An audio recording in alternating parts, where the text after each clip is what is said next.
মূলত আল্লাহ তাবারাক ওয়া তাআলা এই পৃথিবীতে যে মানুষগুলা তাদের সৃষ্টির উদ্দেশ্যই জানে না, বেমালুম ভুলে গেছে আল্লাহ কেন সৃষ্টি করেছেন। আমরা দুনিয়া এসেছি, কেন আসলাম, আল্লাহ কেন সৃষ্টি করেছেন, এই উদ্দেশ্য বেমালুম ভুলে গেছে। শুধু ব্যবসা বাণিজ্য, চাকরি বাকরি, রঙ্গ তামাশা করে শিশু থেকে কিশোর, কিশোর থেকে যুবক, যুবক থেকে বৃদ্ধ হয়ে কবরে চলে যাচ্ছি। আল্লাহ কোন উদ্দেশ্যে আমাদের সৃষ্টি করেছেন সেই দিকে কোনো চিন্তাই নাই। আর সেজন্য সেই ব্যক্তিগুলা দুনিয়াকে পরকালের উপরে প্রাধান্য দিচ্ছে, পরকালকে দুনিয়ার উপরে প্রাধান্য দিচ্ছে না। আল্লাহ তাবারাক ওয়া তাআলা তাদেরকে উদ্দেশ্য করে সতর্ক করেছেন, ধমক দিয়েছেন, তাদের চোখের পর্দা সরিয়ে দিয়েছেন। আফাহাসিবতুম আন্নামা খালাকনাকুম আবাথা, হে জগতের মানুষেরা কি ভাবছো তোমাদেরকে এমনি এমনি সৃষ্টি করা হয়েছে। ওয়া আন্নাকুম ইলাইনা লা তুরজাউন, আর তোমাদেরকে আমার কাছে ফিরে আসতে হবে না। দেখুন এই আয়াতুল কারিমার চমৎকার তাফসীর করেছেন ইমাম ফখরুদ্দিন আল রাজি রাহিমাহুল্লাহ। তিনি এই আয়াতের তাফসীর করছেন, আফাহাসিবতুম আন্নামা খালাকনাকুম আবাথা আই আফাযানানতুম আন্নাকুম মাখলুকুনা আবাথান বিলা কসদিন ওয়ালা ইরাদাতিন মিনকুম ওয়ালা হিকমাতিন লানা। হে জগৎবাসী, তোমরা কি এটাই ধারণা করে বসে আছো তোমাদেরকে সৃষ্টি করা হয়েছে বেহুদা? তোমাদেরকে সৃষ্টি করার পিছনে আমার কোনো উদ্দেশ্য নাই, কোনো মাকসাদ নাই, কোনো হিকমত নাই, এমনি এমনি তোমাদেরকে সৃষ্টি করেছি।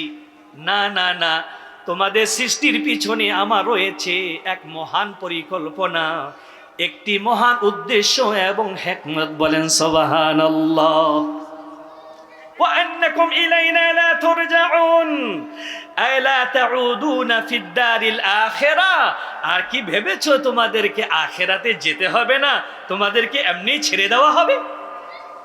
কি মনে করছি আমরা আল্লাহ আমাদেরকে যা করছি, রঙ্গ তামাশা, দুনিয়া ইতরামি ফাইজলামি, মারামারি, কাটাকাটি, খুন খারাপি, টেন্ডারবাজি, চাঁদাবাজি, যেমনে খুশি অমনে চলো, অমনে চলছি, আর আল্লাহ আমাদের ছেড়ে দিবেন কি এটাই ভেবেছি? না, আল্লাহ ছেড়ে দিবেন না। কথাটা আল্লাহ সূরাতুল কিয়ামায় আরেকভাবে বলছেন। আল্লাহ বলছেন, আয়াহসাবুল ইনসানু আইয়ুতরাকা সুদা। কে মানুষরা ভেবেছে, মানব জাতি কি ভেবেছে তাদেরকে এমনি ছেড়ে দেওয়া হবে? না না না, তাদেরকে যখন সময় আসবে খুব কঠিন ভাবে ধরা হবে। সুবহানাল্লাহ। আল্লাহর ধরা কেমন আল্লাহ নিজে বলছেন, তার কুদরতি জবানে বলছেন, ইন্না বাতশা রাব্বিকা লাশাদীদ, নিশ্চয়ই তোমার রবের ধরা অত্যন্ত কঠিন ধরা। কোন সুবহানাল্লাহ। যুগে যুগে দেখেছি, আজও দেখেছি, যারা সীমা লঙ্ঘন করেছে, যারা স্বৈরাচারী মনোভাব পোষণ করেছে, এই জাতির উপরে অত্যাচার অন্যায় করেছে, রবের পক্ষ থেকে যখন ধরা এসেছে, রব যখন রশি টেনেছেন, স্বৈরাচার পালাতে ৪৫ মিনিট সময় পায় নাই। ঠিক কিনা বল? এটাই রবের ধরা। ইন্না বাতশা রাব্বিকা লাশাদীদ, নিশ্চয়ই তোমার রবের ধরা খুব কঠিন ধরা। রব যখন ধরে ফেলেন, তিনি যখন রশি টেনে নেন, পালিয়ে যাবার সময়টুকুনো পায় না। কিভাবে শাড়ি নিবে আর পয়সা নিবে সেই সময়টাও পায় না। ঠিক কিনা বলুন? তাহলে আমাদেরকে আল্লাহ বেহুদা সৃষ্টি করেননি। আমাদের সৃষ্টির পিছনে তার উদ্দেশ্য রয়েছে, মাকসাদ রয়েছে, পরিকল্পনা রয়েছে, হিকমত রয়েছে। বলেন সুবহানাল্লাহ। তাহলে কি সেই হিকমত?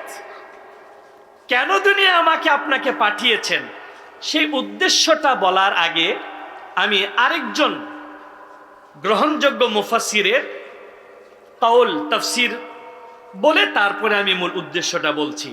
ইমামে শাওকানি রাহিমাহুল্লাহ তিনি একটি তাফসীর লিখেছেন, তাফসীর ফাতহুল কাদির।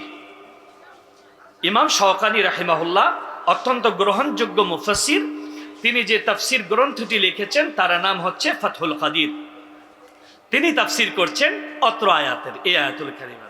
তিনি বলেন, আফাহাসিবতুম আন্নামা খালাকনাকুম আবাথা أفحسبتم أن خلقنا لكم للإهمال كما خلقت البهائم ولا ثواب ولا عقاب হে জগতের মানুষেরা তোমরা কি ভেবেছ তোমাদের কি চতুষ্পদ জানোয়ারের মতো উদ্দেশ্যহীন সৃষ্টি করা হয়েছে যাদের কোনো সওয়াবের ব্যবস্থা নাই পরকালের জবাবদিহিতার ব্যবস্থা নাই সুবহানাল্লাহ। তার মানে আল্লাহ স্পষ্ট বুঝিয়ে দিচ্ছেন এই পৃথিবীতে যে মানুষগুলা তাদের সৃষ্টির রহস্য উদ্দেশ্যই বুঝলো না তাদেরকে আল্লাহ তুলনা করেছেন চতুষ্পদ জানোয়ারের সাথে। কাদের সাথে? কারণ চতুষ্পদ জানোয়ারকে সৃষ্টির পিছনে আল্লাহর বড় কোনো উদ্দেশ্য নাই, বড় কোনো রহস্য নাই। কোন উদ্দেশ্য? কথা বলছেন না। জীব জন্তু জানোয়ার এদেরকে আল্লাহ সৃষ্টি করেছেন আমাদের জন্য সুবহানাল্লাহ, আর আমাদেরকে সৃষ্টি করেছেন তার গোলামির জন্য সুবহানাল্লাহ। শুধু জীবজন্তু জানোয়ার নয়, সাত আকাশ সাত জমিন এত উভয়ের মাঝে যা আছে চন্দ্র সূর্য তারকা গ্রহ গ্রহণপুঞ্জ নদী নালা পাহাড় পর্বত গাছ গাছালি পাক পাখালি যা কিছু আল্লাহ এই জগতে সৃষ্টি করেছেন শুধু আমার আর আপনার উপকারে সুবহানাল্লাহ। আল্লাহর কি দরকার আছে বলেন? এই চন্দ্র সূর্য দিয়ে আল্লাহর কি উপকার? সব উপকার আমরা লাভ করি। আল্লাহ তো মুনাজ্জাহুম মিন কুল্লি আইব মুনাজ্জাহুম মিন কুল্লি হাজা, তিনি সমস্ত হাজত থেকে পবিত্র, তার কোনো হাজাত নাই, তিনি সমাদ, তিনি অমুখাপেক্ষী স্বয়ং সম্পূর্ণ। সৃষ্টি তার জন্য নয়, সৃষ্টি আমাদের জন্য। কোন সুবহানাল্লাহ। তো আল্লাহ চতুষ্পদ জানোয়ারকে সৃষ্টি করেছেন, তাদের সওয়াবের ব্যবস্থা নাই, তাদের পুণ্যের ব্যবস্থা নাই, তাদের জবাবদিহিতার ব্যবস্থা নাই। কিন্তু আমাদেরকে আল্লাহ কি সৃষ্টি করেছেন উদ্দেশ্যহীন না উদ্দেশ্য নিয়ে? কিন্তু জীবজন্তু জানোয়ার তাদের সৃষ্টির পিছনে বড় কোনো উদ্দেশ্য আল্লাহর নাই, সেই জন্য তাদের চাকরি নাই, বাকরি নাই, ব্যবসা বাণিজ্য নাই, ইবাদত বন্দেগী নাই, তাদের কিছুই করা লাগে না। তাদের কাজ মাত্র চারটা। জীবজন্তু জানোয়ারের কাজ কয়টা? মাত্র চারটা। পেট ভরা, পেট খালি করা, ঘুমানো আর একটু বিচরণ করা, বাস। আমাদেরকে কি আল্লাহ এই চারটি কাজের জন্যই বানিয়েছেন? শুধু খাবো, পেট ভরবো, পেট খালি করব, ঘুমাবো আর একটু ব্যবসা বাণিজ্য চাকরি বাকরি করব, মরে যাব, কবরে চলে যাব। আল্লাহ কি আমাদের এই জন্য সৃষ্টি করেছেন? না, আমাদের সৃষ্টির পিছনে তার মহান পরিকল্পনা রয়েছে, উদ্দেশ্য রয়েছে। বলেন সুবহানাল্লাহ। কি সেই উদ্দেশ্য? সামনে বলে দিচ্ছেন, ওয়া ইন্নামা খুলিকতুম লিল ইবাদাহ ওয়া ইকামাতি আওয়ামিরিল্লাহি তাআলা। বলেন সুবহানাল্লাহ। তার মানে আল্লাহ তার এই পৃথিবীতে বান্দাদেরকে সৃষ্টি করার পিছনে পরিকল্পনা, উদ্দেশ্য, রহস্য, হিকমত হচ্ছে তার বান্দারা তার গোলামি করবে আর তার জমিনে তার হুকুমতে ইলাহিকে প্রতিষ্ঠা করবে। কোন সুবহানাল্লাহ। তাহলে দুইটা কাজ। কয়টা কাজ? এই পৃথিবীতে যে আল্লাহ আমাদের পাঠিয়েছেন তার উদ্দেশ্য হচ্ছে আমরা আল্লাহর ইবাদত করব আর আল্লাহর জমিনে আল্লাহর দ্বীনকে কায়েম করব, আল্লাহর জমিনে হুকুমতে ইলাহিকে প্রতিষ্ঠা করব। বলেন সুবহানাল্লাহ। তার মানে আল্লাহর জমিতে কোরআনের নীতিকে বাস্তবায়ন করতে হবে, নবীজির সুন্নাহকে বাস্তবায়ন করতে হবে। এই পৃথিবীতে প্রতিটি মানুষের প্রতিটি কাজ হবে কোরআনের নীতিতে, সুন্নাহের আলোকে। কোন সুবহানাল্লাহ। দেখুন, আল্লাহ যে আমাদের সৃষ্টি করেছেন উদ্দেশ্যে, যে উদ্দেশ্যে, এটা মানব জাতির সৃষ্টির বহু পূর্বেই আল্লাহ ব্যাপারটা ফেরেশতাদেরকে জানিয়ে দিয়েছিলেন। সুবহানাল্লাহ। কথা বুঝতেছেন? জবাব নাই। কথা বুঝতেছেন? এটা তো হ্যাঁ করে জবাব দিয়ে, তাহলে না আমি বুঝবো যে আমি যে কষ্ট করে কথাগুলো বলছি আপনারা বুঝতেছেন। তার মানে আমাদের সৃষ্টির বহু পূর্বে, আদম সৃষ্টির বহু পূর্বে মানব জাতি তখন অস্তিত্ব লাভ করেনি। আল্লাহ পাক ফেরেশতাদেরকে আমাদের সৃষ্টির উদ্দেশ্য হিকমত জানিয়ে দিয়েছেন। বলেন সুবহান। আল্লাহ কোরআনে সেই কথাটা আমাদেরও জানিয়ে দিয়েছেন। আল্লাহ বলছেন, وَإِذْ قَالَ رَبُّكَ لِلْمَلَائِكَةِ إِنِّي جَاعِلٌ فِي الْأَرْضِ خَلِيفَةً قَالُوا أَتَجْعَلُ فِيهَا مَن يُفْسِدُ فِيهَا وَيَسْفِكُ الدِّمَاءَ ونحن نسبح بحمدك ونقدس لك قال إني أعلم ما لا تعلمون سبحان আমার আল্লাহ তার হাবিব আখিরি নবী মুহাম্মদ সাল্লাল্লাহু আলাইহি ওয়াসাল্লামকে ডাক দিয়ে বলেন, হাবিব আমার, বন্ধু আমার, স্মরণ করুন সেই সময়ের কথা। ইদ ক্বালা রাব্বুকা লিল মালাইকা, আপনার রব যখন ফেরেশতাদের উদ্দেশ্যে বলেছিলেন, ইন্নী জাইলুন ফিল আরদি খলিফা, নিশ্চয়ই আমি জমিনে আমার খলিফা নিযুক্ত করতে যাচ্ছি। সুবহানাল্লাহ। তার মানে মানব জাতির সৃষ্টির বহু পূর্বে আল্লাহ ফেরেশতাদেরকে এই ইনফরমেশন দিয়েছেন, এই সংবাদটুকুন জানিয়ে দিয়েছেন।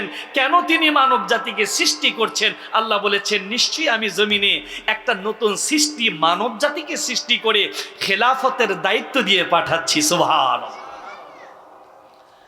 মজার ব্যাপার, যখন আল্লাহ ফেরেশতাদের কাছে আমাদের সৃষ্টির উদ্দেশ্যটা জানিয়ে দিলেন, ফেরেশতারা চট করে আমাদের নিয়ে একটি মন্তব্য করে বসল। কি করে বসলো? বলতে পারেন সমালোচনা। মানে একটু চিন্তা করেন, মানব জাতি এতটা আশ্চর্যজনক সৃষ্টি, আমরা যে সৃষ্টির পূর্বেই, অস্তিত্বে আসার পূর্বেই আমরা সমালোচনার পাত্র হয়ে গেছি। কি সমালোচনা করেছিলেন আল্লাহ সেটাও তুলে দিয়েছে। তাহলে কি বোঝা গেল? আমরা তো সেই জাতি যে আমরা সৃষ্টির পূর্বে সমালোচনার পাত্র হয়ে গেছি, ঠিক কিনা বলুন? সেজন্য বলে থাকি, মানব জাতি সমালোচনাকে ভয় করতে পারে না। কথাটা কেন বললাম? আজ আমাদের বাংলাদেশে অনেক পীর মাশায়েখ, আলেম ওলামা, বক্তা রয়েছে, কেবলমাত্র সমালোচনার ভয়তে সত্য কথা জাতির কাছে তুলে ধরতে চায় না, ঠিক কিনা বলো? গোপন করে যে এই কথাটা বললে এরা সমালোচনা করবে, এই কথাটা বললে তারা সমালোচনা করবে, বাদ দেই, ঠিক কিনা বলুন? সব দিক থেকে যেন হালুয়া রুটি খাওয়া যায় এমন কথা বলি, সত্য না বলি, ঠিক কিনা বলুন? না, এটা হক্কানি আলেম ওলামার কাজ নয়। হক্কানি আলেম ওলামা দাঈ ইলাল্লাহ, তাদের দায়িত্ব হচ্ছে আল্লাহ ও তার রাসূল যা কিছু বলেছেন সেই কথা যত তিক্ত হোক, জাতির কাছে অক্ষরে অক্ষরে খুলে খুলে তুলে ধরতে হবে, ঠিক কিনা বলুন? সমালোচনাকে ভয় করা যাবে না। ভয় কিসের? লজ্জা কিসের? সমালোচনা যার করা হয় তার তো ভয় নাই, লজ্জা নাই। সমালোচনা যারা করে ভয় লজ্জা তো তাদের, ঠিক কিনা বলেন? মানে আপনারা বসেছেন, কারো যদি আলোচনা বুঝতে কষ্ট হয় দাঁড়াতে পারেন, আদবের সাথে বলতে পারেন, হযরত আপনার কথা বুঝে আসে না, একটু খুলে বলেন।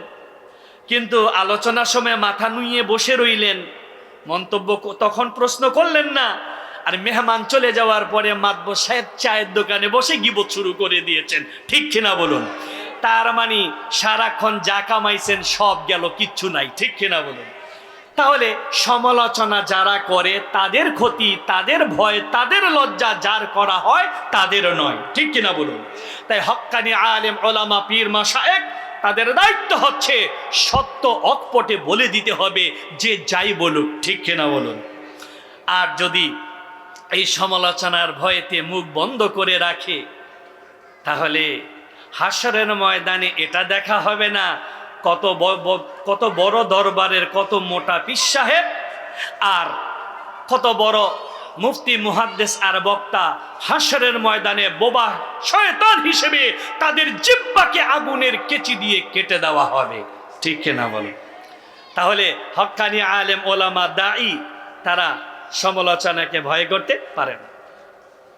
এখন ফেরেশতারা যে আমাদের সমালোচনা করলো, কি সমালোচনা করলো আল্লাহ সেটা কোরআনুল কারীমে তুলে দিয়েছেন। তারা বললেন, ক্বালু আতাজআলু ফিহা মান ইউফসিদু ফিহা ওয়া ইয়াসফিকুদ দিমা। ও মাওলা, তুমি পৃথিবীতে আবার নতুন একটা সৃষ্টি মানব জাতিকে পাঠাচ্ছ যারা পৃথিবীতে মারামারি, কাটাকাটি, খুন খারাপি করবে। করছি না আজকে আমরা? হ্যাঁ, হরতাল, মিছিল, পিকেটিং, জ্বালাও পোড়াও, হ্যাঁ, আগুন দিয়ে শত শত মানুষকে পুড়িয়ে হত্যা করছি আজ আমাদের দেশের মানুষ, ঠিক কিনা বলুন? ফেরেশতারা তখনই বলেছে, ও মওলা, এরা দুনিয়াতে যাবে মারামারি কাটাকাটি খুন খারাপি ফিতনা ফাসাদ করবে, আল্লাহর কাজে তো তারা বাধা দেওয়ার ক্ষমতা রাখে না, সাহসও রাখে না, মনের ভাবটা তুলে ধরছে, ও মওলা দরকারটা কি? তারা তো দুনিয়ায় ফিতনা ফাসাদ করবে, মারামারি খুন খারাপি কাটাকাটি করবে, কি দরকার? ওয়া নাহনু নুসাব্বিহু বিহামদিকা ওয়া নুকদ্দিসু লাক, বরং আমরাই তো সর্বদা তোমার তাসবিহ পাঠ করছি, তোমার পবিত্রতা ঘোষণা করছি, তোমার তাহমিদ, তোমার শুকরিয়া আমরা আদায় করে চলছি। তার মানে দরকারটা কি? আল্লাহ কিন্তু তখন তাদেরকে বিস্তারিত জবাব দেন নাই, এক কথায় মুখ বন্ধ করে দিয়েছেন। কয় কথায়? ইন্নী আ'লামু মা লা তা'লামুন, আ ফেরেশতারা, আমি যা জানি তোমরা তা জানো। তার মানে আল্লাহ বুঝিয়ে দিয়েছেন, ও ফেরেশতারা, আমি যে খলিফা নিযুক্ত করতে যাচ্ছি দুনিয়াতে শুধু মারামারি কাটাকাটি করবে না, আমার আখিরি পয়গম্বর পৃথিবীতে আমার দ্বীনকে প্রতিষ্ঠা করার জন্য, আমার দ্বীনকে পরিপূর্ণ করার জন্য তায়েফে, বদরে, জিহাদের ময়দানে দান মোবারক শহীদ হবে, তায়েফে কাফেরদের পাথরের আঘাতে আঘাতে গোটা দেহ মোবারক রক্তাক্ত হবে, আমার দ্বীনকে প্রতিষ্ঠা করার জন্য আমার বন্ধু তায়েফের ময়দানে, উহুদে, বদরে রক্ত দিবেন। কোন সুবহানাল্লাহ। সময় মতো দেখবা, সুবহানাল্লাহ, সময় মতো দেখবা। ফেরেশতারা দেখেছে যে তাদের ধারণা ভুল হয়েছে, তাদের ধারণা ভুল হয়েছে। আখিরি পয়গম্বর মুহাম্মদ সাল্লাল্লাহু আলাইহি সাল্লাম আল্লাহর দ্বীনকে প্রতিষ্ঠা করার জন্য রক্ত দিয়েছেন, দান মোবারক শহীদ করেছেন। নবীজির উম্মতরা আজও আল্লাহর দ্বীনকে আল্লাহর জমিনে প্রতিষ্ঠা করার জন্য জিহাদের ময়দানে রাজপথে রক্ত দিয়ে যাচ্ছে, গলা কাটাচ্ছে, জীবন দিচ্ছে। কোন সুবহানাল্লাহ। আর তা দিতে থাকবে কিয়ামত পর্যন্ত, ঠিক কিনা বলুন? আল্লাহ তখন বিস্তারিত জবাব দেন নাই। দেখবা ফেরেশতারা সময় মতো আমার খলিফারা আমার সন্তুষ্টি অর্জন করার জন্য পৃথিবীতে পিতা পুত্রের গলায় ছুরিও চালায় দিবে। সুবহানাল্লাহ। চালিয়ে দিয়েছেন না? কে? জাতির পিতা হযরতে, কথা কয় না, জাতির পিতা চিনেন তো? হুশজ্ঞান ঠিক আছে, মাঝে মধ্যে তো উল্টাপাল্টাও করেন। মুসলিম মিল্লাতের জাতির পিতা হযরত ইব্রাহিম আলাইহিস সালাম, তিনি যেভাবে আল্লাহর জমিনে আল্লাহ সন্তুষ্টি অর্জন করার জন্য পুত্রের গলায় ছুরি চালিয়ে দিতে বদ্ধপরিকর ছিলেন, সন্তানও তেমনি আল্লাহর রাজামন্দির জন্য গলা পেতে দিয়েছিলেন। কোন সুবহানাল্লাহ। আল্লাহ তখন ফেরেশতাদের বিস্তারিত জবাব দেন নাই, শুধু এক কথায় মুখ বন্ধ করে দিয়েছিলেন, ইন্নী আ'লামু মা লা তা'লামুন, ও ফেরেশতারা, আমি যা জানি তোমরা তা জানো না। তোমরা সময় মতো দেখবে। ফেরেশতারা সময় মতো দেখেছে, যুগে যুগে আল্লাহর খলিফারা শুধু মারামারি কাটাকাটি করেনি, আল্লাহর জমিনে ইকামতে দ্বীনকে প্রতিষ্ঠা করার জন্য, আল্লাহর জমিনে আল্লাহর বিধানকে প্রতিষ্ঠা করার জন্য, কোরআনের নীতিকে বাস্তবায়ন করার জন্য, সুন্নাহের নীতিকে বাস্তবায়ন করার জন্য অকাতরে জীবন দিচ্ছে, রক্ত দিচ্ছে, আর তা দিতেই থাকবে কিয়ামত পর্যন্ত উম্মতে মুহাম্মাদি। কোন সুবহানাল্লাহ। তাহলে আমাদের সৃষ্টির উদ্দেশ্য লক্ষ্য আল্লাহ জানিয়ে দিয়েছেন। কেন সৃষ্টি করেছেন? শুধুই তামাশা করার জন্য না, ব্যবসা বাণিজ্য, খাওয়া দাওয়া আর রঙ্গ তামাশা, গাড়ি বাড়ি, নারী, এটা নিয়ে জীবন পার করে দিবে না। তোমাদের সৃষ্টির উদ্দেশ্য হচ্ছে ওয়া ইন্নামা খুলিকতুম লিল ইবাদা ওয়া ইকামাতি আওয়ামিরিল্লাহি তাআলা, আল্লাহর ইবাদত করবে আর আল্লাহর জমিনে আল্লাহর দ্বীনকে প্রতিষ্ঠা করবে। কোন সুবহানাল্লাহ। এরপরে আল্লাহ মানব জাতিকে সৃষ্টি করলেন, যুগে যুগে মানব জাতিকে দিক নির্দেশনা দেওয়ার জন্যে সহিফা কিতাব নাজিল করলেন, যুগে যুগে বিভিন্ন জাতির কাছে পয়গম্বর নবী রাসূলদেরকে পাঠালেন। ফাইনাল সর্বশেষ এবং সর্বশ্রেষ্ঠ করে, সর্বশেষ নবী করে খাতামুন নবী মুহাম্মদুর রাসূলুল্লাহ সাল্লাল্লাহু আলাইহি সাল্লামের কে গোটা জাতির জন্য কিয়ামত পর্যন্ত সকল জাতিরকে দিক নির্দেশনা দেওয়ার জন্য, হেদায়েতের পথ বাতলে দেওয়ার জন্য কোরআনের সাথে পাঠিয়েছেন। কোন সুবহানাল্লাহ। খাতামুন নবী সাল্লাল্লাহু আলাইহি সাল্লামের মাধ্যমে আল্লাহ মানব জাতির সৃষ্টির মূল উদ্দেশ্যটা আবার ফাইনালি জানিয়ে দিয়েছেন। আল্লাহ বলছেন, ওয়ামা খালাকতুল জিন্না ওয়াল ইনসা ইল্লা লিয়াবুদুন, আমি জিন আর মানুষকে সৃষ্টি করতাম না, কেবলমাত্র আমার ইবাদতের জন্য সৃষ্টি করেছি। বলেন সুবহানাল্লাহ। আল্লাহ ফাইনালি জানিয়ে দিয়েছেন কেন মানব জাতি সৃষ্টি করেছেন। ওমা খালাকতুল জিন্না ওয়াল ইনস, আমি জিন আর মানুষকে সৃষ্টি করতাম না, কেন করেছি? ইল্লা লিয়াবুদুন, শুধু আমার ইবাদতের জন্য। সুবহানাল্লাহ। মনোযোগ আছে? কথা কয় না ভাইয়েরা? আছে? খুব মনোযোগ। আমি একটা কঠিন কথা বলতে যাচ্ছি। এই যে ওয়ামা খালাকতুল জিন্না ওয়াল ইনসা ইল্লা লিয়াবুদুন, এই আয়াতের তাফসীর বা ওয়াজ জীবনে অনেকবার শুনেছেন, কিন্তু এই কালাম, এই বাক্যটার ওজন কত কোনোদিন কি চিন্তা করেছেন? না। এই বাক্যের ওজনটা কত এটা যদি একবার চিন্তা করতে পারতাম, হৃদয়টা আল্লাহর ভয়তে কেঁপে উঠত। সুবহানাল্লাহ। দুনিয়ার প্রতি আসক্তি আমাদের কমে যেত। এই যে কালামটা, এই বাক্যের মধ্যে আল্লাহ হারফে ইল্লা, ইস্তিসনা এনে ইবাদতের বাহিরে বাকি সকল কাজকে রিজেক্ট করে দিয়েছেন। সুবহানাল্লাহ। ওয়ামা খালাকতুল জিন্না ওয়াল ইনস, আমি জিন আর মানুষকে সৃষ্টি করতাম না, কেন করেছি? ইল্লা লিয়াবুদুন, শুধু আমার ইবাদতের জন্য।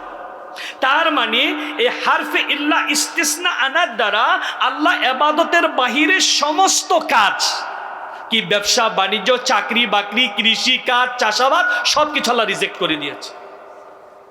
তাহলে এখন একটা বিরাট প্রশ্ন আমাদের কাছে চলে আসে। এখানে তো অধিকাংশ মানুষ এই কর্মঠ, কেউ ব্যবসা করেন, কেউ চাকরি করেন, কারো দোকানদারি আছে, কেউ ব্যবসা প্রতিষ্ঠান আছে, কেউ গার্মেন্টসে চাকরি করেন। বলবেন সব রিজেক্ট? হ্যাঁ, সব রিজেক্ট। বিষয়টা একটু খেয়াল করেন। এখন প্রশ্ন হচ্ছে, আল্লাহ পাক যে আমাদেরকে সৃষ্টি করেছেন ফেরেশতাদের অবকাঠামোতে নয়, ফেরেশতাদেরকে তিনি যে অবকাঠামোতে সৃষ্টি করেছেন তাদের তৃষ্ণা লাগে না, পিপাসা লাগে না, পানীয় পান করতে হয় না, তাদের ক্ষুধা লাগে না, তারা ক্ষুধার্ত হয় না, কিছু খেতে হয় না, আর সেই জন্য তাদের চাকরি বাকরি, ব্যবসা বাণিজ্য, চাষাবাদ কিছুই করতে হয় না। কিন্তু আল্লাহ পাক আমাদেরকে তো ভিন্ন স্ট্রাকচার, ভিন্ন অবকাঠামোতে সৃষ্টি করেছেন।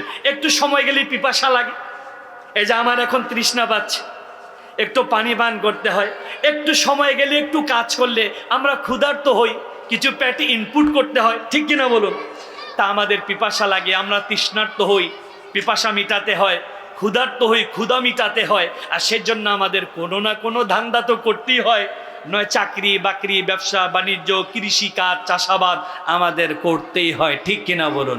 কিন্তু আল্লাহ তো ইল্লা লিয়াবুদুন বলার দ্বারা সব কাজ রিজেক্ট করে দিয়েছে। বিষয়টা কি আমার ভাইরা? এখানে যে মূল বিষয়টি হচ্ছে, আল্লাহ পাক মানব জাতিকে যে হিকমত, যে পরিকল্পনায়, যে উদ্দেশ্যে সৃষ্টি করেছেন, মানব জাতি যখন সেই উদ্দেশ্যকে বাস্তবায়ন করবে, তার মানে আল্লাহর জমিনে একামতের দিনকে প্রতিষ্ঠা করবে, কোরআনের নীতিকে বাস্তবায়ন করবে, নবীজির সুন্নাহের নীতিকে বাস্তবায়ন করবে, আল্লাহর বান্দার তখন প্রতিটি কাজই হয়ে যাবে ইবাদত। বলেন সুবহানাল্লাহ। তার মানে আল্লাহর বান্দার প্রতিটি কাজ যখন হবে কোরআনের নীতিতে, সুন্নাহের আলোকে, তখন তার দুনিয়ার কাজটা দুনিয়ার কাজ থাকবে না, ইবাদত হয়ে যাবে। কোন সুবহানাল্লাহ। আমি একটু উদাহরণ দিয়ে বুঝাই। এই যে আমাদের দুনিয়ার কাজটাও ইবাদত হচ্ছে না, তার কারণটা কি? তার কারণ হচ্ছে ইবাদতের প্রকৃত অর্থই আমরা বুঝি নাই। ইবাদতের প্রকৃত অর্থ আমরা বুঝি নাই। তার প্রমাণ এই ময়দানে। মনে করেন এখানে কারো বয়স 20, কারো 30, কারো 50, এমনও মানুষ থাকতে পারি 60 পার হয়েছে, ঠিক কিনা বলুন? আমি যদি বেশি না 2-1 মানুষকে ডাক দেই, ইন্টারভিউ কল করি যে বাবা বয়স তো কম হয় নাই, 70 পার হয়েছে, এক পা কবরে গেছে, ইবাদত কাকে বলে, ইবাদত অর্থ কি, এবং ইবাদত কি কি, কত প্রকার, কি কি একটু বলেন। অধিকাংশ মানুষের জবাব, অধিকাংশ মানুষের পক্ষ থেকে রিপ্লাইটা কেমন আসবে? হুজুর, ইবাদত মানে 5 ওয়াক্ত নামাজ, 1 মাস রোজা, হজ যাকাত কুরবানি, জিকির ফিকির মুরাকাবা মুশাহাদা, এটাই তো ইবাদত, ঠিক কিনা বলেন? না এই কয়টি কাজ নামে কি ইবাদত? না না না, নামাজ রোজা হজ যাকাত কুরবানি যেভাবে ইবাদত, আল্লাহর মুমিন বান্দার নবীজির খাস উম্মতের এই পৃথিবীতে প্রতিটি কাজ, তার উঠা বসা, খাওয়া দাওয়া, চলন বলন, তাহজিব তামাদ্দুন, শিক্ষা সংস্কৃতি, লেনদেন, আইন আদালত, বিচার ব্যবস্থা, রাষ্ট্র পরিচালনা, মুমিনের প্রতিটি কাজ হচ্ছে ইবাদত। বলেন সুবহানাল্লাহ। মুমিনের প্রতিটি কাজ ইবাদত। কখন হবে? যখন মুমিনের প্রতিটি কাজ হবে কোরআনের নীতিতে, মুমিনের প্রতিটি কাজ হবে নবীজির সুন্নাহের আলোকে। বলেন সুবহান।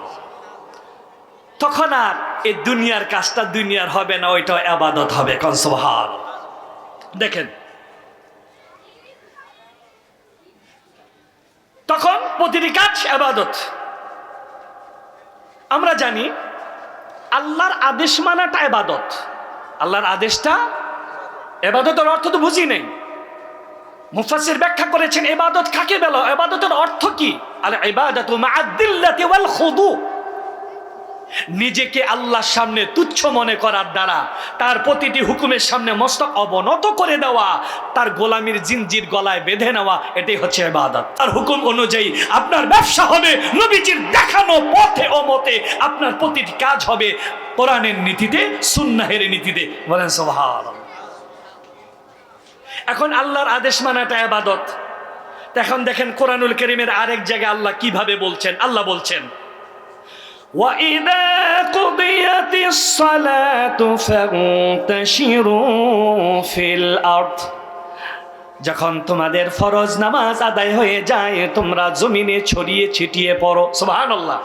তার মানে তোমরা যখন ফরজ নামাজ আদায় হয়ে যায়, যার চাকরি আছে হালাল কামাই, হালাল রুজি অর্জন করার জন্যে, হালাল রুজি অন্বেষণ করার জন্যে চাকরি আছে, চাকরিতে নিয়োজিত হয়ে যাও। ব্যবসা আছে, ব্যবসায় যোগদান করো। যার কৃষিকাজ আছে, চাষাবাদ আছে, মাঠে ময়দানে ছড়িয়ে পড়ো। কোন সুবহানাল্লাহ। তার মানে নামাজটাও আল্লাহর আদেশ, রোজাটাও আল্লাহর আদেশ। দুনিয়ায় আমরা জীবিকা নির্বাহ করব, ওই কাজের মাধ্যমটাও আল্লাহর নির্দেশ, কিন্তু সেটা হতে হবে কোরআনের নীতিতে, হতে হবে হাদিসের নীতিতে। তখন আমার প্রতিটি কাজ হয়ে যাবে ইবাদত। কোন সুবহানাল্লাহ। তার মানে আমি ব্যবসা করব, ওইটাও ইবাদত। চাকরি করব, ওইটাও ইবাদত। রিকশা চালাবো, ওইটাও ইবাদত। জুতা সেলাই করব, ওইটাও ইবাদত। সারা রাত ঘুমিয়ে থাকবো, ওইটাও ইবাদত, যদি না সেটা হয় কোরআনের নীতিতে, সুন্নাহের নীতিতে। বলেন সুবহানাল্লাহ। আল্লাহ আমাদের এই উদ্দেশ্যে সৃষ্টি করেছেন, ওয়া ইন্নামা খুলিকতুম লিল ইবাদা ওয়া ইকামাতি আওয়ামিরিল্লাহি তাআলা। আমাদের কাজ হচ্ছে আল্লাহর জমিনে আল্লাহর বিধানকে প্রতিষ্ঠা করব, আল্লাহর নীতিকে বাস্তবায়ন করব, নবীজির সুন্নাহের নীতিকে বাস্তবায়ন করব। ঠিক কিনা বলুন? কিন্তু আফসোস আমাদের দ্বারা সম্ভব হয় নাই। আমরা নামাজ রোজা হজ যাকাত কুরবানি ঠিকই করি, মনে করি এই কয়টি ইবাদত, কিন্তু আমাদের ব্যবসা কোরআনের নীতিতে হচ্ছে না, হাদিসের নীতিতে হচ্ছে না, ওইটা শয়তানের নীতিতে হচ্ছে।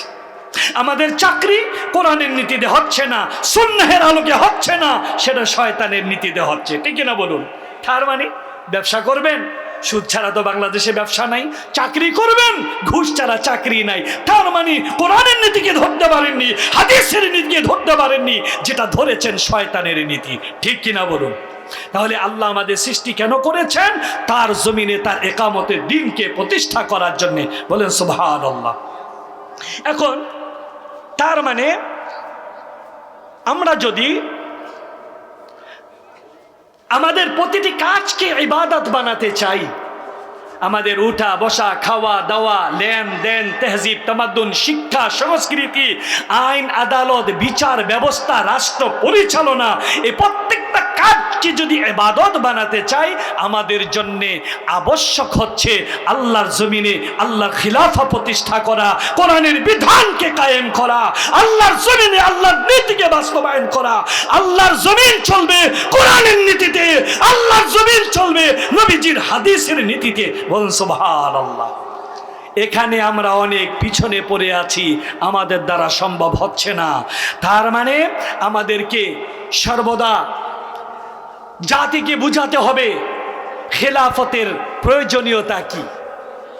এখন বলবেন, আমি আপনি দুই চারজন মানুষ চাইলেই, স্বপ্ন দেখলেই তো আর এই বাংলাদেশে খেলাফা প্রতিষ্ঠা হয়ে যাবে না। কারণ আমরা কোরআনের রশি ধরতে পারি নাই, আমরা ধরেছি কেউ রাজতন্ত্রের রশি, কেউ ধরেছি সমাজতন্ত্রের রশি, কেউ ধরেছি গণতন্ত্রের রশি। প্রত্যেকটা কাজ হচ্ছে শিরক এবং কুফর, ঠিক কিনা বলুন? এর জন্য আজ আমাদের দেশে শান্তি আসছে না। এই দেশে শান্তির হাওয়া সেই দিনই বইয়ে যাবে যেই দিন আল্লাহর জমিনে আল্লাহর কোরআনের বিধানকে জারি করতে পারবো, ঠিক কিনা বলুন? খিলাফাকে প্রতিষ্ঠা করতে পারবো। কিন্তু আমরা হাত পা ছেড়ে দিয়ে বসে আছি যে আমি আর আপনি চাইলেই তো হবে না। না, আমি আপনি দু চারজন মানুষ চাইলে হবে না, জাতিকে বুঝাতে হবে। জাতির কর্ণকুহরে প্রত্যেকটা আলেমকে, প্রত্যেকটা পীরকে, প্রত্যেকটা দাঈকে, প্রত্যেকটা বক্তাকে, প্রত্যেকটা খতিবকে প্রতি জুমার মিম্বর থেকে নিজ নিজ অবস্থান থেকে জাতির কর্ণকুহরে খেলাফতের প্রয়োজনীয়তা, খেলাফতের কল্যাণ এবং খেলাফতের আবশ্যকতা বুঝিয়ে দিতে হবে, ঠিক কিনা বলুন? কারণ জাতি একটা ফোর্স। জাতি কি সেটা তো দেখেছেন 5ই আগস্ট, দেখেছেন না? গোটা জাতি যখন একটি এজেন্ডা নিয়ে এক প্ল্যাটফর্মে চলে এসেছে, স্বৈরাচারকে পালিয়ে যেতে 45 মিনিট সময় পায়নি, ঠিক কিনা বলুন? এই জাতিকে যখন হক্কানি আলেম ওলামা খেলাফতের প্রয়োজনীয়তা, খেলাফতের কল্যাণ গুরুত্ব বুঝাতে পারবে, কর্ণকুহরে দিতে পারবে, গোটা জাতি যখন খেলাফতের প্রয়োজনীয়তা বুঝবে আর খেলাফত প্রতিষ্ঠার জন্য গোটা জাতি যখন ঐক্যবদ্ধ হয়ে একটি প্ল্যাটফর্মে আসবে, খোদার কসম 45 মিনিট নয়, আল্লাহর জমিনে খেলাফা প্রতিষ্ঠা হতে 5 মিনিট সময় লাগবে না, ঠিক কিনা? তাহলে আমরা আল্লাহর রশি ধরতে পারি নাই, শয়তানের রশি ধরছি, ঠিক কিনা বলুন? কি ধরেছি? আমি একটি কথা বলে আলোচনা ইতি টানছি। আপনার বাড়ি আছে, বাড়ির পিছনে একটু খালি জায়গা আছে, ভাবলেন ফেলে রেখে লাভ কি, একটু গাছ টাছ বলি, তা আপনি মরিচ গাছ বুনছেন। কি গাছ? মরিচ গাছ। এরপরে ফল ধরা পর্যন্ত সারা বছর স্বপ্ন দেখতেছেন আঙ্গুর ফল খাবেন। কখনো কি সম্ভব? না, এটা পাগলের চিন্তা, বলেন? কারণ মরিচ গাছ বুনেছেন তো মরিচই খেতে হবে। আঙ্গুর যদি খেতে হয় আঙ্গুরের ফলই বুনতে হবে, ঠিক কিনা বলুন?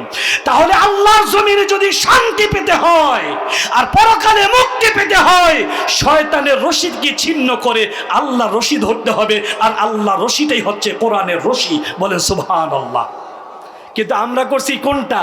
আমরা বাংলাদেশের অধিকাংশ মানুষ ওই মরিচ গাছ বনে আঙ্গুর খাওয়ার স্বপ্নে বসে আছি। কারণ কেউ ধরেছি সমাজতন্ত্রের রশি, কেউ ধরেছি গণতন্ত্রের রশি, আর স্বপ্ন দেখছি জান্নাতে যাওয়ার তা কোনোদিনও সম্ভব নয়। শয়তানের রশি ছিন্ন করে আল্লাহর রশি কোরআনকে ধরতে হবে, তাহলেই আমাদের ইহকালে মুক্তি, পরকালে শান্তি, ঠিক কিনা বলুন? আমি শুধু একটা হাদিস বলে আলোচনা ইতি টানছি, কোরআনের রশি। সুবহানাল্লাহ। এই রশিটা কেমন জানেন? হাদিসে পাকে এসেছে, হাদিসটি আবি শুরাইহিন আল খুজাই বর্ণনা করেছেন। তিনি বলেন, খারাজা আলাইনা রাসূলুল্লাহ সাল্লাল্লাহু আলাইহি ওয়াসাল্লাম ফাকালা আবশিরু ওয়া আবশিরু। নবীজি সাল্লাল্লাহু আলাইহি ওয়াসাল্লাম একদিন আমাদের কাছে আসলেন, এসে বললেন শুভ সংবাদ নাও, শুভ সংবাদ নাও। তারপরে নবীজি সাহাবায়ে কেরামকে প্রশ্ন করেছেন, আলাইসা তাশহাদুনা আল্লা ইলাহা ইল্লাল্লাহ ওয়া আন্নী রাসূলুল্লাহ? ও সাহাবীরা, তোমরা কি এই কথার সাক্ষ্য দিচ্ছ না যে নিশ্চয়ই আল্লাহ ছাড়া কোনো সত্য ইলাহ নাই আর আমি মুহাম্মদ সাল্লাল্লাহু আলাইহি ওয়াসাল্লাম আল্লাহর রাসূল? তোমরা কি এই কথার সাক্ষ্য দিচ্ছ না? সমস্ত সাহাবী বললেন, ক্বালু নাআম, হ্যাঁ আমরা এই কথার সাক্ষ্য দিচ্ছি। নবীজি তখন কি বলেছেন? নবীজি বলেছেন, ক্বালা ফাইন্না হাযাল কুরআনা সাবাবুন তারাফুহু বিয়াদিল্লাহ ওয়া তারাফুহু বিআইদিকুম ফাতামাসসাকু বিহি ফাইন্নাকুম লান তাদিল্লু ওয়া লান তাহলিকু বা'দাহু আবাদা। এই কোরআন সেই রশি, যেই রশির এক প্রান্ত স্বয়ং আল্লাহর হাতে, আরেক প্রান্ত তোমাদের হাতে। কোন সুবহানাল্লাহ। এই রশিকে যে আঁকড়ে ধরতে পারবে কখনো তার ধ্বংস হবে না, অপমানিত হবে না। আজ বিশ্বের মুসলমানরা অপমানিত হওয়া, লাঞ্ছিত হওয়ার একটি কারণ, আল্লাহর রশি না ধরে শয়তানের রশি ধরেছি। আমরা যদি শয়তানের রশিকে ছিন্ন করে আল্লাহর রশিকে ধরতে পারি, এই গোটা বিশ্বে আবার আমরাই হব সম্মানিত, আমরাই হব ইজ্জতদার, আমরা এই দুনিয়ার কর্তৃত্ব করতে পারবো ইনশাআল্লাহ। আল্লাহ তাবারক ওয়া তাআলা আজকের কথাগুলো আমাকে আপনাকে সকলকে মনে রেখে আমল করে যেন মৃত্যুর আগে হলেও আল্লাহর জমিনে আল্লাহর খিলাফা দেখে যাওয়ার তৌফিক ভিক্ষা দেন। বলেন আল্লাহুম্মা আমিন। ওয়া মা তাওফীকি ইল্লা বিল্লাহ আলাইহি তাওয়াক্কালতু ওয়া ইলাইহি উনীব। আসসালামু আলাইকুম ওয়া রাহমাতুল্লাহি তাআলা